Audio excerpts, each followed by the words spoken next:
Hello दोस्तों। घर में अक्सर आपने देखा होगा कि किचन में ऑयल्स को कई बार भी यूज़ किया जाता है और अक्सर बहुत सारी स्टडीज़ में, बहुत सारे वीडियोस में हमने भी पहले बताया कि बहुत सारे आपके लिए रिस्की होता है, बहुत सारे इसमें टॉक्सिक कंपाउंड्स बन जाते हैं। लेकिन इस मामले में कई ऐसे ऑयल्स हैं जो बाकी ऑयल्स के कंपैरिजन में कम रिस्की होते हैं। आज इनके बारे में बात करेंगे।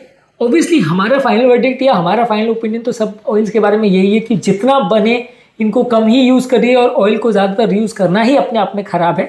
लेकिन फिर भी कुछ ऑयल्स ऐसे हैं जो बाकी ऑयल्स के कंपैरिजन में कंपैरेटिवली सेफर बोले जा सकते हैं रीयूज़ के मामले में। आज इनके बारे में बात करेंगे। तो अगर आप ऑयल्स को रीयूज़ करना भी चाहें तो आप इन ऑयल्स को ताकि आप प्रेफर कर सकें। टॉपिक पर जाने से पहले जो लोग हमारे चैनल पर नए हैं उन्हें रिक्वेस्ट करूँगा कि चैनल को सब्सक्राइब करें, क्योंकि इस तरह का साइंटिफिकली करेक्ट और यूजफुल कंटेंट हम आपके लिए लाते रहते हैं। यदि आपको कंटेंट यूजफुल लगे तो फ्रेंड्स फैमिली के साथ इसे शेयर भी करिए, क्योंकि किसी की ज़िंदगी बचाने और बदलने में उपयोगी कंटेंट हो सकता है।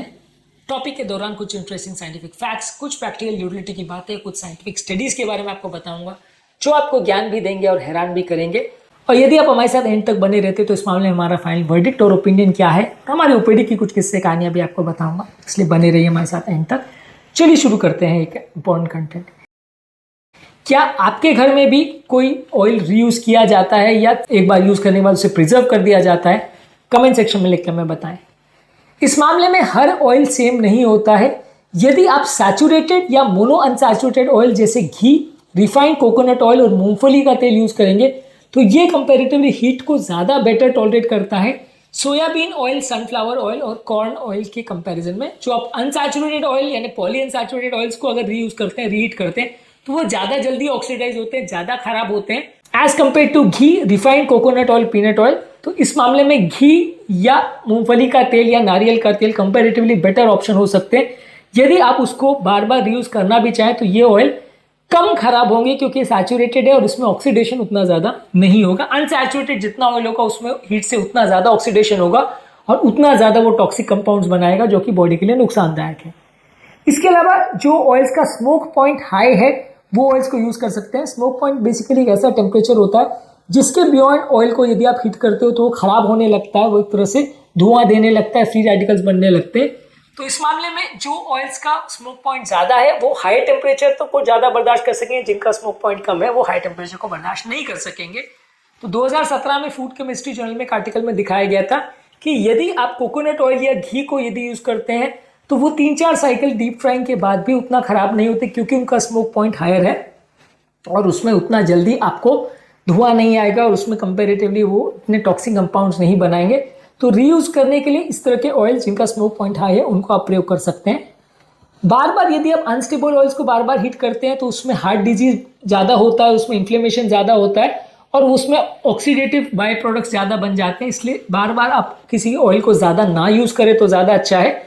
और ये सारे ऑयल्स के लिए एप्लीकेबल है, लेकिन फिर भी कंपेरेटिवली जो घी या अनसैचुरेटेड ऑयल्स है वो थोड़े से अच्छे माने जा सकते हैं।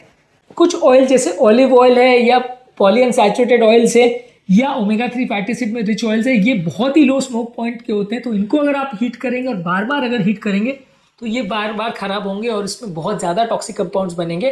तो लो स्मोक पॉइंट वाले ऑयल्स को तो बिल्कुल ही यूज़ नहीं करना है, वो ज़्यादा नुकसान करेंगे। इवन स्टेबल ऑयल्स की भी अगर हम बात करें उनको भी यदि आप ओवर हीट ना करें तो ज़्यादा अच्छा है। अगर आप बहुत हाई टेम्परेचर पे सेम ऑयल को यूज़ करेंगे तो उसके खराब होने के चांस ज़्यादा है। कंपैरेटिवली कोशिश करिए कि हर ऑयल को कंपैरेटिवली जितना कम टेम्परेचर हो उतने पे ही हीट करें और उससे खाने को बनाएं। जितना आप बहुत हाई टेम्परेचर आप लेके जाते हैं और अगर 250-300 डिग्री पर आप कुकिंग करते हैं तो वो ज़्यादा आपको नुकसान करेगा। अब इंपॉर्टेंट इशू ये हो जाता है कि लोग को लगता है कि एग्जैक्टली टेम्परेचर कैसे पता चले, ऑयल को हम कितने टेम्परेचर पे गर्म कर रहे हैं वो आग को टच करके तो पता नहीं चलेगा, ना ही हम डायरेक्टली तेल को टच करके पता कर सकते हैं। तो किचन थर्मोमीटर्स इस मामले में अवेलेबल हैं। किचन में तेल का या खाने का या जो भी चीज़ को आप बना रहे हो उसका टेम्परेचर को चेक करने के लिए थर्मोमीटर्स आते हैं जो कि ऑलमोस्ट 250-300 डिग्रीज तक भी आपको मेजरमेंट्स देते हैं। तो वो थर्मोमीटर आप स्पेशली डिजाइंड आते हैं, वो आप परचेज कर सकते हो। वो आपको एग्जैक्ट अंदाज दे सकता है कि आपने कितने टेम्परेचर पे हीट किया। ज़्यादा टेम्परेचर पे यदि आप हीट कर रहे हो तो आपको पहले से पता होना चाहिए कि इस पर्टिकुलर ऑयल का स्मोक पॉइंट कितने पे है, तो उससे कम टेम्परेचर पे कुकिंग करेंगे तो ज़्यादा अच्छा है। इसके अलावा ये भी ध्यान रखिए कि यदि ऑयल में स्मेल आ गई है तो वो खराब हो सकता है, यदि ऑयल काले पड़ रहे हैं तो भी वो खराब हो सकता है। तो जितना ज़्यादा काला ऑयल है और जितना ज़्यादा उसमें धुआं आ रहा है, स्मेल आ रहा है, वो उतना ज़्यादा खराब है और वैसे ऑयल्स को आप कम ही यूज़ करें तो ज़्यादा अच्छा है। 2018 में एक आर्टिकल में बताया गया था कि सनफ्लावर और सोयाबीन ऑयल को यदि आप रिपीटेडली उसको गर्म करते हैं तो वो चूहों पर एक स्टडी की गई थी कि उसमें ऑक्सीडेटिव स्ट्रेस को वो बढ़ाता था, जबकि घी और नारियल के तेल को आप यूज़ करते हैं तो कंपेरेटिवली वो ऑक्सीडेटिव स्ट्रेस उतना नहीं बढ़ाता है। इसके अलावा ऑयल को आप कैसे स्टोर कर रहे हैं वो भी इंपॉर्टेंट है। यदि उसको कंपेरेटिवली ऐसे एरिया में स्टोर करते हैं जहां उसमें बहुत ज़्यादा धूप का एक्सपोजर नहीं हो रहा, एयर का एक्सपोजर नहीं हो रहा है, तो वो ज़्यादा चलेगा। अगर स्टेबल ऑयल्स को भी आप अगर खराब जगह पे स्टोर करते हैं और प्रॉपरली स्टोर नहीं करते हैं और धूप का या एयर का एक्सपोजर होता है तो वो जल्दी खराब हो सकते हैं।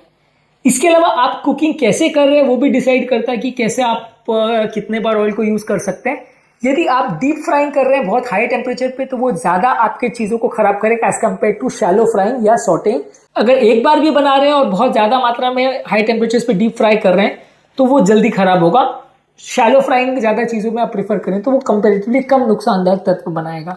इस मामले में 2016 में एक आर्टिकल में बताया गया था कि जो कम्युनिटीज स्टेबल ऑयल्स को ज़्यादा मात्रा में यूज़ करती है उनका कंपेरेटिवली ऑक्सीडेटिव स्ट्रेस ही उन कम्युनिटीज का ही ओवरऑल कम होता है एज कम्पेयर टू वो कम्युनिटीज जो सोयाबीन या सनफ्लावर का ऑयल यूज़ करते हैं। ज़्यादातर इस मामले में हमारा फाइनल वर्डिक्ट और मेरे घर में भी जो यूज़ होता है वो घी है। घी का स्मोक पॉइंट 250 डिग्री सेंटीग्रेड है और ये कंपेरेटिवली सैचुरेटेड फैट है तो वेजिटेबल ऑयल्स के कंपेरिजन में ज़्यादा सेफ है।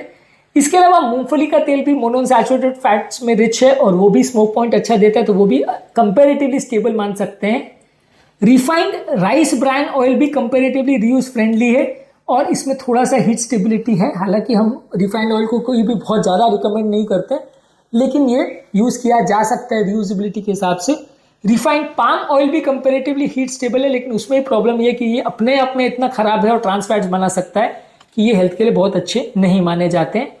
जो सबसे ज़्यादा खराब है रीयूजेबिलिटी के लिए उसमें sunflower oil, sunflower oil, soybean oil, corn oil, flax seed oils, ये सबसे ज़्यादा खराब ऑयल्स है जो सबसे जल्दी टॉक्सिक कंपाउंड्स बनाते हैं और सबसे जल्दी ऑक्सीडाइज होते हैं।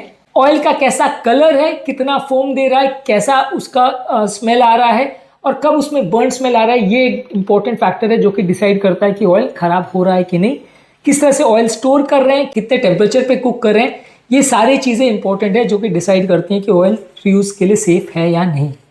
उम्मीद करूंगा कि आज के टॉपिक में जहाँ हमने बात करी कि कौन कौन से ऑयल्स कंपैरेटिवली ज़्यादा सेफ हैं रीयूजेबिलिटी के लिए, आपको ये टॉपिक यूजफुल लगा होगा। यदि कंटेंट यूजफुल लगा तो फ्रेंड्स फैमिली साथ से शेयर भी करें। हमारा इस वाले फाइनल वर्डिक्ट ये है कि घी, मूंगफली का तेल या राइस ब्रांड ऑयल इनको आप ज़्यादा यूज़ कर सकते हैं। नारियल का तेल यूज़ कर सकते हैं। सोयाबीन, सनफ्लावर, सनफ्लावर ऑयल और फ्लैक्सीड ऑयल्स को रीयूजेबिलिटी के लिए नहीं यूज़ करें। ऑयल का कलर और स्मेल देखें, मैक्सिमम 1 से 2 बार यूज़ करें, प्रॉपरली उसको स्टोर करें और बहुत हाई टेम्परेचर पे डीप फ्राइंग ना करें। ये सारी चीज़ों का आप ध्यान रख के ऑयल्स को यूज़ कर सकते हैं, लेकिन ध्यान रखिए कि जितना ज़्यादा बार आप इसको यूज़ करेंगे, कितना भी स्टेबल ऑयल हो, उसके खराब होने के चांसेस बढ़ जाएंगे। टॉपिक एंड करने से पहले जो लोग हमारे चैनल पर नए हैं उन्हें रिक्वेस्ट करूंगा कि चैनल को सब्सक्राइब करें। हमारे चैनल का पर्पज़ है हेल्थ एजुकेशन के द्वारा लोग को हेल्थी बनाना और इस मिशन में आप हमारे सहभागी बन सकते हैं चैनल को सब्सक्राइब करके।